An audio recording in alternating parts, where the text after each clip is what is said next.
आज फ्रेंड आज मैं आप सबको विद्या की जर्नी में कहानी सुनाऊंगी। वह ऐसी कहानी है जो संस्कृत का हिंदी रूपांतर है। टीजीटी पीजीटी में कहानियों से बहुत सारे क्वेश्चन आते हैं लिखने के लिए, जो हमें कहानी अच्छे से पता नहीं रहती है और हमारे जो प्रश्न और उत्तर रहते हैं वो गलत हो जाते हैं। तो हम अगर बहुत अच्छे से इस कहानी को बार बार रिपीट करके सुन लेंगे तो इससे बनने वाले सारे प्रश्न और उत्तर हमको अच्छे से याद हो जाएंगे और हम अच्छे तरीके से धीरे धीरे समझ के आप लोगों को इस कहानी को सुनना है। हम आपको इस कहानी को सुनाएंगे और पहली कहानी सुना रहे हैं हम कादम्बरी की, जो बाणभट्ट द्वारा रचित है। इस कहानी को आप धीरे धीरे ध्यान से सुनेंगे तो इससे बनने वाले सारे कुछ प्रश्न आप लोगों को याद हो जाएंगे। Okay friend. महाकवि बाणभट्ट कृत कादम्बरी केवल बाण की ही नहीं अपितु संपूर्ण संस्कृत वाङ्मय की सर्वोत्कृष्ट गद्य रचना है, जिसकी उपजीव्यता का श्रेय पैशाची भाषा में लिखी हुई गुणाढ़ की बृहत् कथा को प्राप्त है। इसकी प्रधान नायिका कादम्बरी है, जिसका उल्लेख कथा के मध्य भाग में हुआ है। महाश्वेता की प्रणय कथा को कादम्बरी की प्रणय कथा की भूमिका कहा जा सकता है। संपूर्ण ग्रंथ पूर्वार्ध तथा उत्तरार्ध दो भागों में विभक्त है। इसमें से पूर्वार्ध ही बाण की रचना मानी जाती है। शेष भाग उत्तरार्ध को बाणभट्ट के पुत्र पुलिन भट्ट ने पूरा किया। ध्यातव्य है कि प्रस्तुत कथा चंद्रमा तथा पुंडरीक के 3 जन्मों से संबंध रखती है। अब देखिए इसमें किस तरह से प्रश्न आते हैं। अब इसमें पूछ लिया कि पूर्वार्ध में किसने लिखा और उत्तरार्ध में किसने लिखा, तो आपके यहाँ 2 क्वेश्चन बन जाते हैं। ठीक है, 2 प्रश्न यहाँ बन जाते हैं कि पूर्वार्ध में किसने लिखा और जब वो छोड़ दिए तो उनको पूरा किसने किया, इनके पुत्र ने। ठीक है। महाकवि बाणभट्ट अपनी कथा का प्रारंभ करते हुए कहते हैं कि विदिशा नाम की एक नगरी थी, जहाँ शूद्रक नामक परम तेजस्वी राजा राज्य करता था, जिसे आज भिलसा के नाम से भी जाना जाता है। यह नगरी बेत्रवती बेतवा नदी के किनारे बसी हुई है। एक बार शूद्रक की प्रतिहारी एक चांडाल कन्या के साथ राजभवन में पहुंची। उस चांडाल कन्या ने वैशंपायन नामक बहुत चतुर एवं बुद्धिमान तोते को महाराज की सेवा में अर्पित किया। उस तोते ने महाराज शूद्रक के सम्मुख अपने पूर्व जन्म की कथा को जिस रूप में निवेदित किया वह इस प्रकार है। विंध्य के दुर्गम वन में एक बहुत बड़ा एवं अत्यंत पुराना सालमली वृक्ष था। उस वृक्ष के टोकर में मेरे माता पिता शुक दंपति रहते थे। यह सुख अपनी कहानी सुनाता है राजा शूद्रक को। एक बार शबरों का एक दल उधर से आ निकला। उसके सेनापति का नाम मातंग था। इसी दल का एक वृद्ध शबर, जो भूख से अत्यंत पीड़ित था, वह उसी पेड़ पर चढ़ गया और कोटरों से तोतों को निकाल कर मारने लगा। मेरी माँ तो प्रसव वेदना से पहले ही मर चुकी थी। फलतः मैं अपने पिता की गोद में सिमट गया। दुर्भाग्यवशात उस दुष्ट ने मेरे पिता का भी गला दबाकर उन्हें निष्प्राण करते हुए पृथ्वी पर पटक दिया। पिताजी के पंखों के बीच सिमटा हुआ उन्हीं के साथ मैं भी वृक्ष के नीचे सूखे पत्तों के ढेर पर जा गिरा। तदंतर अपनी तीव्र प्यास बुझाने के लिए धीरे धीरे खिसकता हुआ मैं सरोवर के किनारे जा पहुंचा। उसी समय स्नान के लिए आए हुए जाबाल पुत्र हारित ने मुझे देख लिया। उनका ऋषि हृदय करुणा से आप्लावित हो उठा और वे पानी पिलाने के लिए मुझे उठाकर अपने पिता महर्षि जाबाल के आश्रम में ले आए। महर्षि जाबाल के त्रिकालदर्शी नेत्रों ने मुझे देखते ही पहचान लिया और मेरी ओर संकेत करते हुए कहा, यह अपनी दुष्टता का ही फल भोग रहा है। महर्षि जाबाल की इस रहस्यमय वाणी को सुनकर समस्त मुनियों को मेरे विषय में जानने का कौतूहल उत्पन्न हो गया।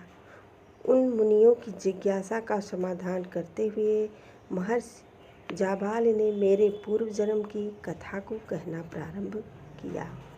उज्जैनी नगरी में तारापीठ नामक राजा राज्य करते थे। उनकी पत्नी का नाम बिलासवती था। राजा के नीति निष्णात मंत्री शुकनास तथा स्वयं महाराजा तारापीठ दोनों ही निसंतान थे। समय के सापेक्ष महाराज तारापीठ ने चंद्रापीठ और मंत्रीवर शुकनास ने वैशंपायन नामक पुत्र रत्न को प्राप्त किया।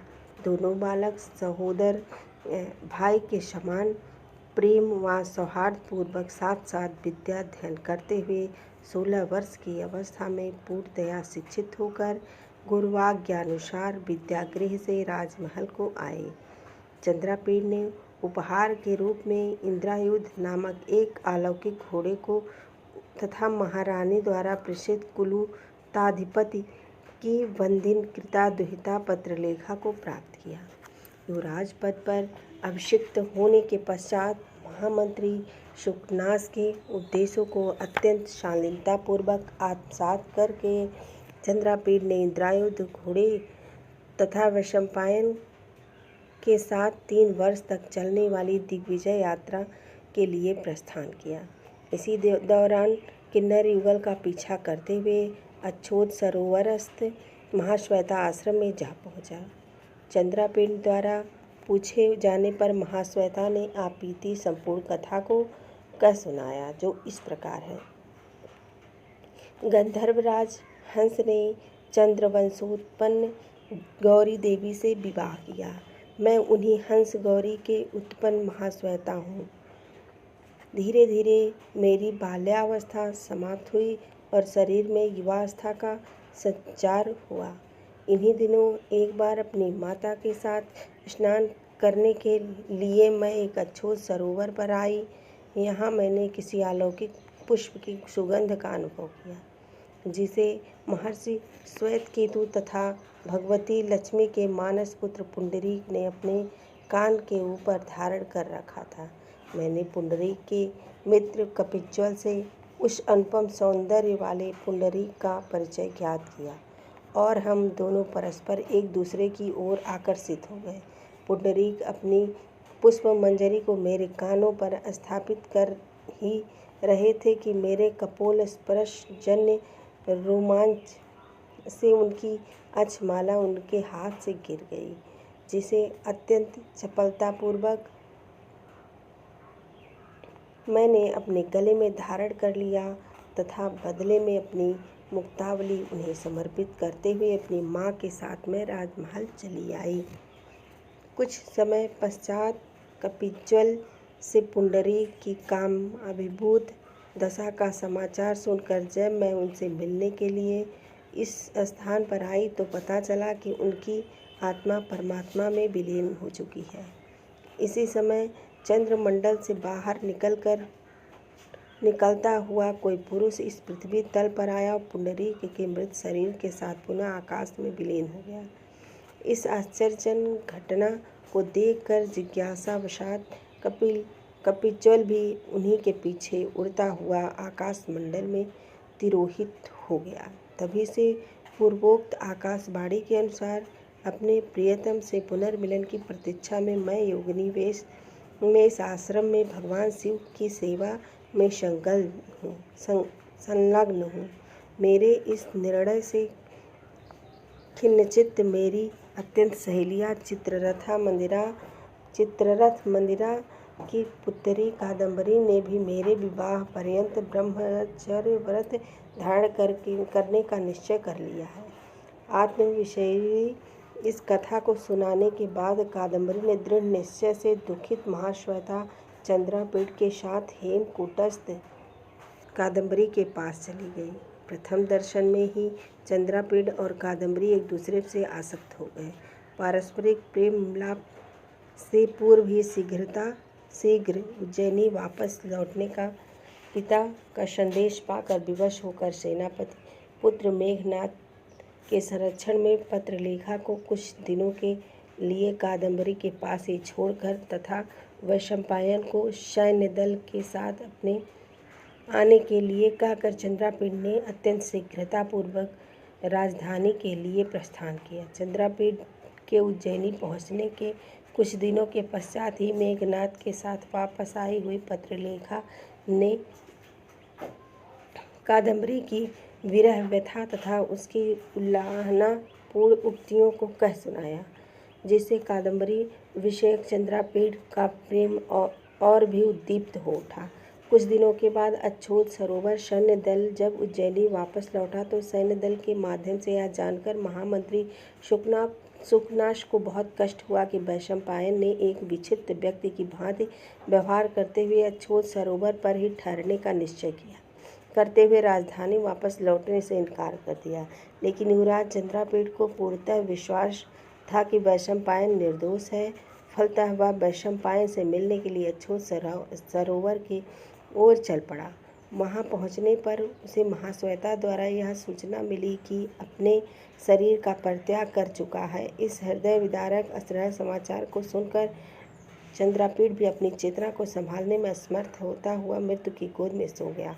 सो का समाचार समस्त कादम्बरी अग्नि प्रवेश करने वाली थी कि एक अशरीरी वाणी आकाशवाणी से यह कहते हुए कि उसे सती होने पर रोक दिया कि चंद्रापीठ ने इसी शरीर से उसका पुनर्मिलन होगा।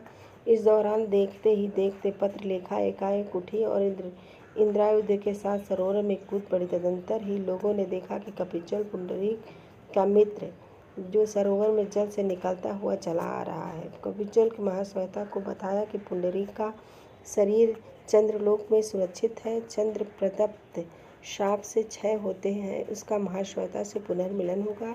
उसके बाद भी बताया कि प्रमादवशात आकाश मार्ग में यह वैमानिक द्वारा स्थापित होकर वह इंद्रायुध घोड़े के रूप में पशुयोन को प्राप्त हो गया था। चंद्रापीठ की मृत्यु के साथ ही वैमानिक में शाप का अंत होने से वह पुनः पूर्व रूप की प्राप्ति हुई है। यह वृत्तांत को सुनाने के बाद इंद्रायुध महर्षि श्वेतकेतु के पास चला गया। महर्षि जाबाल के मुख से अपने पूर्व जन्म की उपयुक्त रहस्यमय कथा को सुनकर शुक अपने भविष्य को जानने के लिए अत्यंत अधीर हो उठा। उसकी यह अधीरता से क्षुब्ध ऋषियों ने उसे बताया कि उसके पूर्ववर्ती दोनों जन्मों पुंडरीक और वैशंपायन की भांति उसका यह जीवन भी अत्यल्प ही होगा। सुख रूपीधारी वैशंपायन ने अपने जीवन की अग्रिम कथा सुनाते हुए राजा शूद्रक से कहा, इन्हीं दिनों मेरे पिता श्वेतकेतु से प्रेरित हुआ पिज्जल मेरे पास आया और उसने मेरे पिताश्री का आदेश कह सुनाया। मैं अग्रिम संदेश मिलने तक मुझे जाबाल आश्रम में ही रहना चाहिए, लेकिन मैं अपने आप को संभाल न सका और महाश्वेता से मिलने की उत्कंठा से आश्रम में चल पड़ा। परंतु बीच में ही यह चांडाल कन्या ने मुझे बंदी बना लिया और आज आपकी सेवा में समर्पित हूँ। सुख की कथा का अवसान होने पर चांडाल कन्या ने शूद्रक को बताया प्रारंभ किया कि मैं पुंडरीक की माता लक्ष्मी में मायने हुई सुख को पिता श्वेतकेतु की आज्ञा से अवमानना से दुष्परिणाम से बचाने के लिए मार्ग में ही से बंदी बना लिया। हिसाब की अवधि समाप्त हो गई है। उपयुक्त रहस्य को सुनते ही शूद्रक और शुक दोनों ही अपने अपने शरीर का परित्याग कर देते हैं। इसी क्षण कादम्बरी देखती है कि चंद्रापीठ पुनर्जीवित हो गया है और आकाश में पुंडरीक भी नीचे को उतर रहा है। चंद्रपीठ कादम्बरी और पुंडरीक महाश्वेता से पुनर्मिलन के चारों ओर हर्षोल्लास का वातावरण छा जाता है। चंद्रपीठ समस्त राजकीय उत्तरदायित्व को पुंडरीक को समर्पित करते हुए राज सिंहासन पर बैठा देता है तथा स्वयं माता पिता की सेवा करते हुए चित्रलेखा, रोहिणी एवं कादम्बरी के साथ कभी हेमकूट और कभी चंद्रलोक में भ्रमण करते हुए अपने समय को व्यतीत करता है। यह है कादम्बरी की कहानी। फ्रेंड, ये कहानी से बहुत सारे क्वेश्चन हमारे क्लियर हो जाते हैं, तो हम इस कहानी को बार बार सुन लेंगे, तब भी इससे बनने वाले सारे क्वेश्चन हम पूरे कर सकते हैं। Thank you. Like, share and subscribe our channel.